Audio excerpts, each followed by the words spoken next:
Bismillahirrahmanirrahim. Assalamualaikum warahmatullahi wabarakatuh.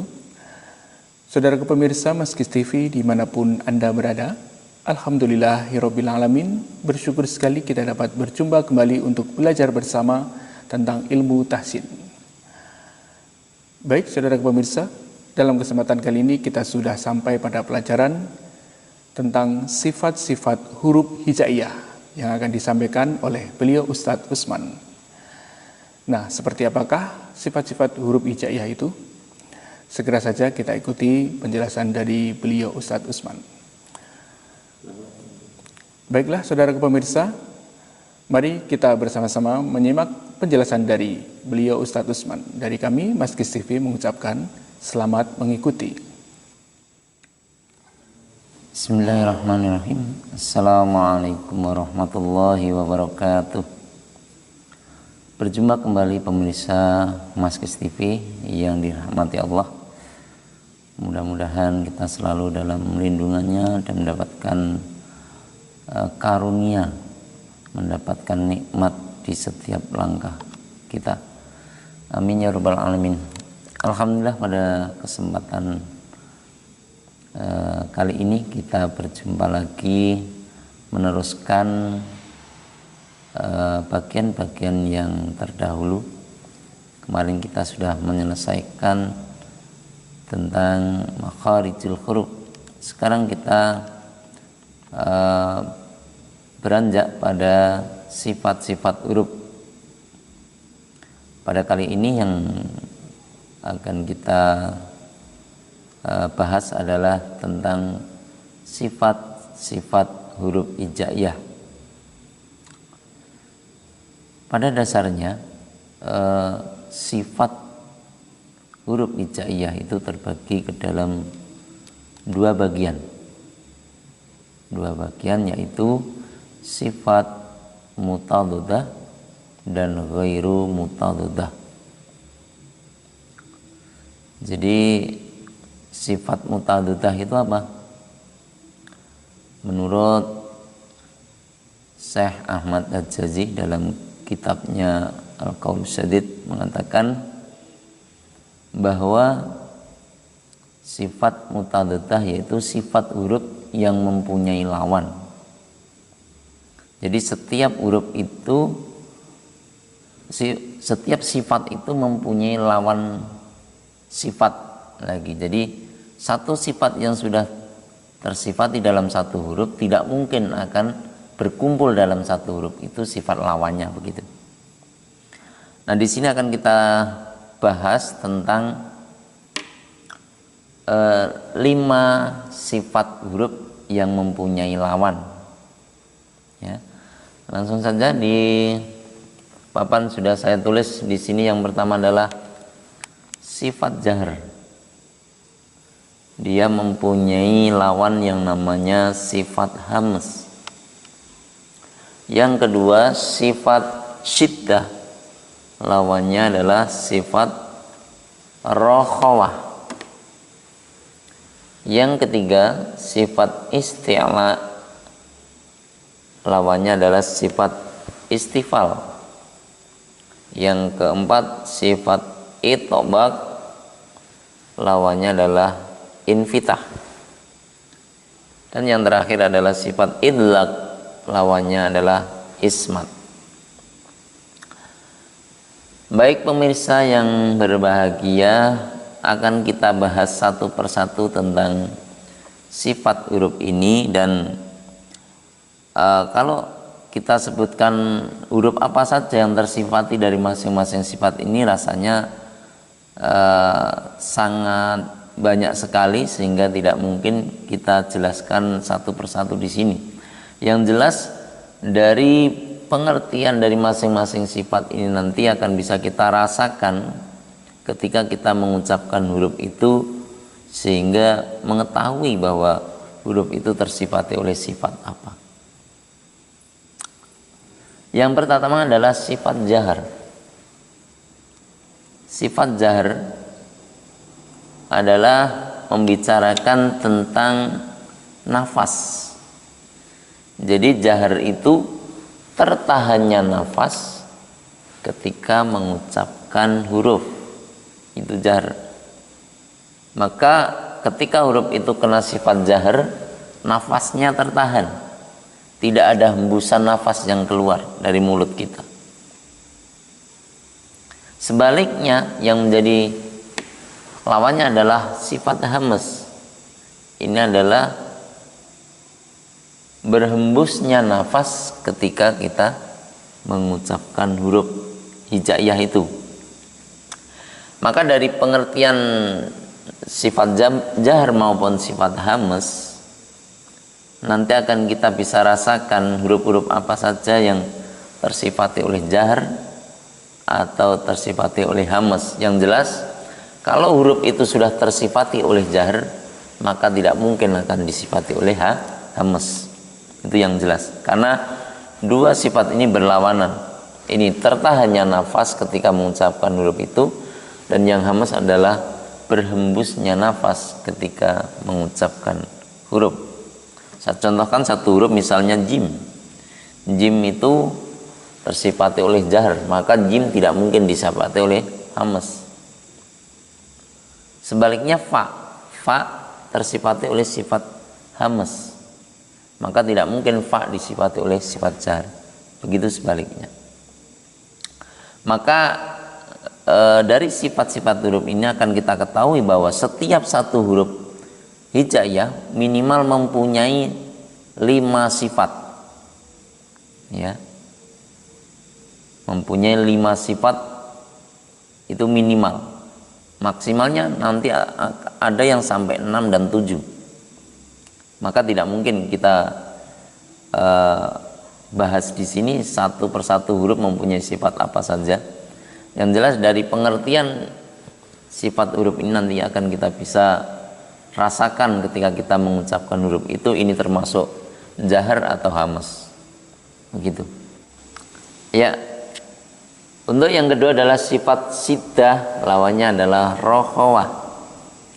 Kalau sifat jahar dan hamas berbicara tentang nafas, ya, maka siddah dan rokhawah adalah berbicara tentang suara.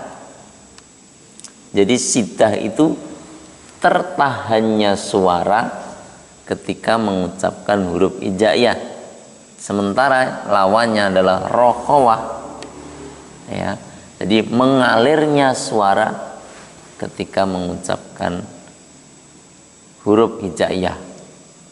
Jadi sekali lagi, untuk siddah dan rokhawah ini berbicara tentang suara. Kalau siddah tertahannya suara, dan rokhawah adalah mengalirnya suara.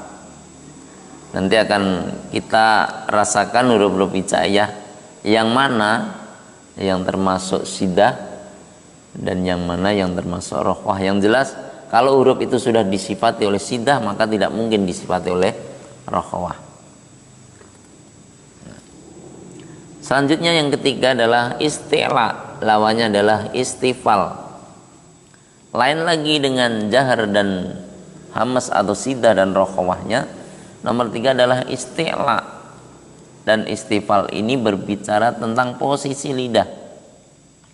Kalau isti'la adalah terangkatnya lidah ketika mengucapkan huruf hijaiyah, sementara istifal adalah terhamparnya lidah atau turunnya lidah ketika mengucapkan huruf hijaiyah.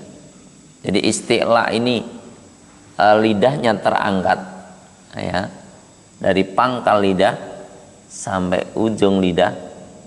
Kalau istifal ini melandai, ya, terhampar, jadi tidak terangkat. Itu. Jadi sekali lagi, untuk isti'la ini berbicara tentang posisi lidah. Isti'la itu terangkat, sedang istifal itu terhampar atau melandai. Nomor 4 adalah itobak, lawannya infitah. Ini juga berbicara tentang posisi lidah, ya, posisi lidah. Kalau isti'la hanya terangkat, sedangkan itobak ini melekatnya atau menempelnya lidah ke langit-langit atas. Jadi sama sekali tertutup ya. Ketika kita mengucapkan huruf itu, posisi lidah ini menempel ke langit-langit atas. Jadi kalau istilah hanya sekedar terangkat tidak sampai menempel, tapi kalau itobak ini terangkatnya sampai menempel ke langit-langit atas. Sedangkan infitah yang menjadi lawannya adalah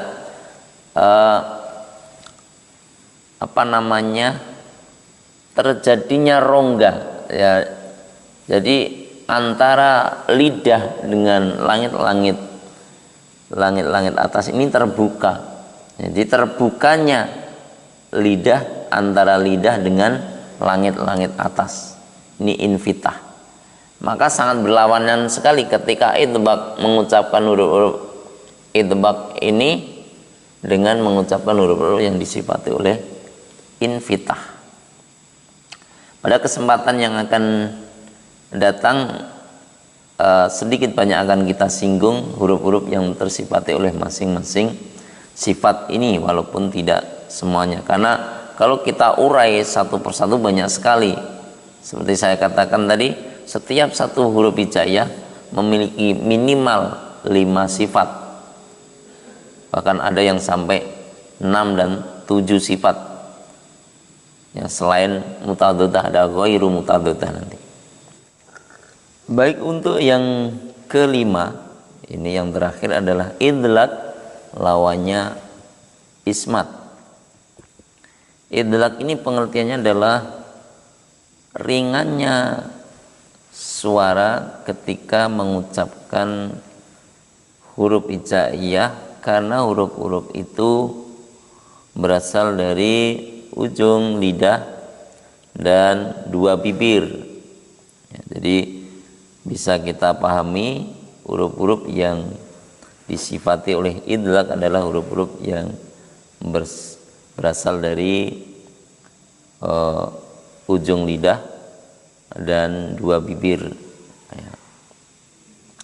Sementara lawannya adalah ismat. Ismat ini adalah beratnya suara ketika mengucapkan huruf hijaiyah, karena huruf-huruf itu tidak berasal dari ujung lidah dan 2 bibir.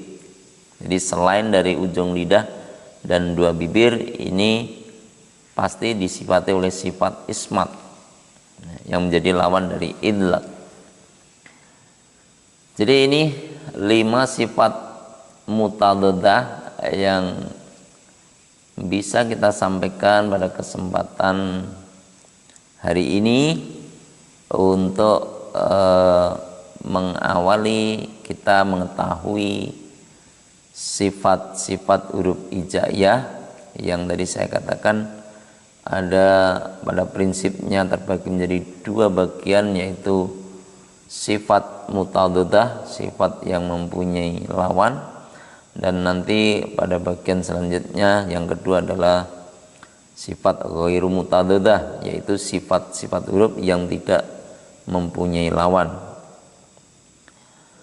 Baik pemirsa Maskes TV yang dirahmati Allah, demikian sedikit demi sedikit mari kita terus belajar untuk memperbaiki bacaan qiraah kita. Mudah-mudahan usaha kita diridhoi oleh Allah Subhanahu wa taala, dan semakin lama dengan bertambahnya pengetahuan kita akan semakin bacaan kita akan lebih bisa sempurna lagi.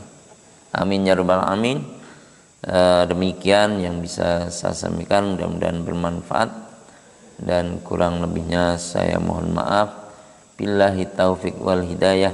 Wassalamualaikum warahmatullahi wabarakatuh.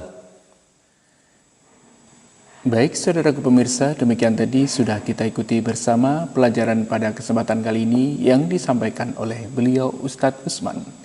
Semoga memberikan manfaat bagi kita semua. Dan jika Anda ingin berlangganan dengan channel ini untuk mendapatkan pelajaran-pelajaran yang terbaru tentang ilmu-ilmu tahsin, silahkan klik tombol subscribe yang ada di bawah ini. Dan jangan lupa aktifkan tombol notifikasinya agar Anda mendapatkan pemberitahuan setiap channel ini upload video baru lagi. Baik, sekian dulu. Sampai jumpa pada pelajaran-pelajaran yang selanjutnya. Wassalamualaikum warahmatullahi wabarakatuh.